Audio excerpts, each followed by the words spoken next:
So this is the feature-length debut of Eva Riley, who's a Scottish writer-director whose work had actually been following for a few years. She'd done quite a few really, really excellent short films.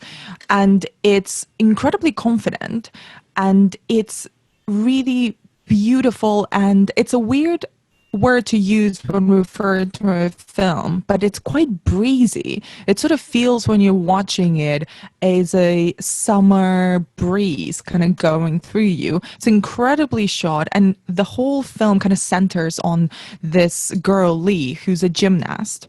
And it's set in Brighton, and all of a sudden, one day, her brother kind of comes to the door and materializes. So it's all about her coming to grips with the realization that she has a sibling, her trying to excel as a gymnast and being sort of promoted to the main squad, which is a thing in that world, and the girls in the squad being quite mean, and the fact that she kind of can't really afford some of the luxuries that she needs, some of the necessities, some of the basic ingredients that she needs in order to practice the sport. And it's her being sort of both angry and confused about this new person who's a family member in her life, and her not really having a connection with her dad, and also grieving the passing of her mother. So there's a lot of stuff that is going on with this one teenage girl. And also she's a teenage girl, which in itself is a whole nother set of drama that's happening in your mind and in your body. And one of the things that this film does really well, and I think it's easy to compare it to the films of Andrea Arnold as well, because it's dealing with a working class girl and it's dealing with kind of her internal turmoil a lot, is that it's not judgmental at all.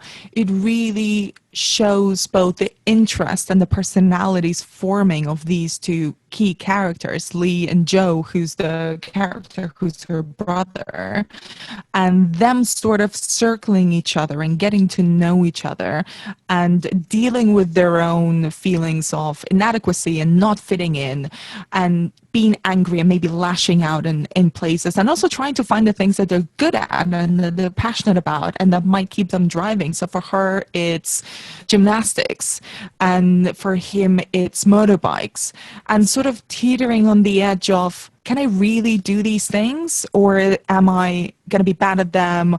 And this sense of teenage insecurity of, can I actually dedicate my interest and my energy into this, and can I actually go all the way, or is it just another thing that I'm going to be a bit crap at? And that, I think, is also incredibly relatable for all of us.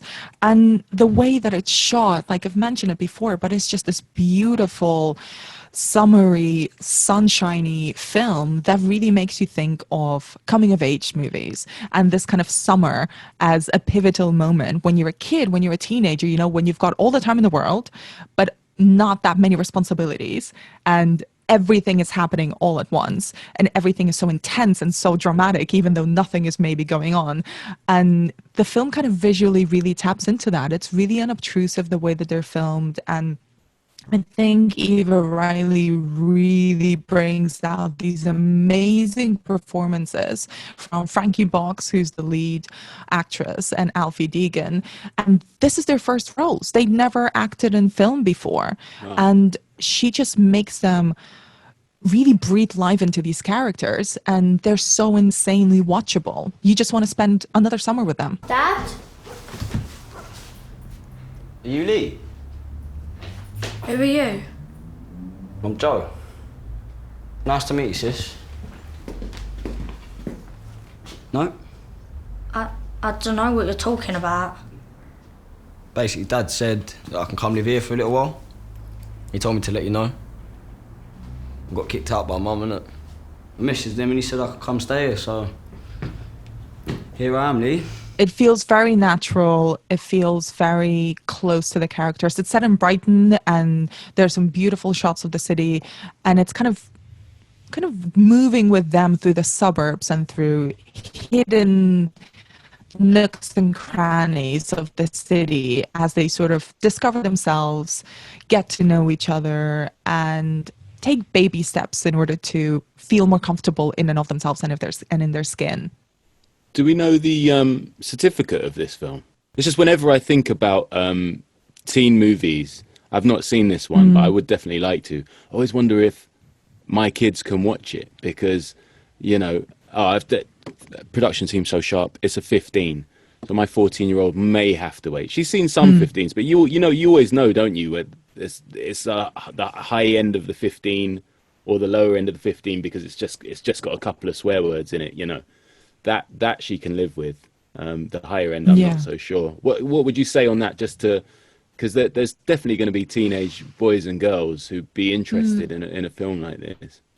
I think it's definitely in the lower end of 15. Okay. There's some swearing, there's some awkwardness, but I think it's a film that I would have loved to see as a teenager. Because I Perfect. think especially Frankie Box really captures those very intense moments of emotion and how quickly you can go from feeling completely in control of yourself and completely on top of your game, whatever that game may be, to feeling totally crushed by a passing comment that someone may say. I still feel that way.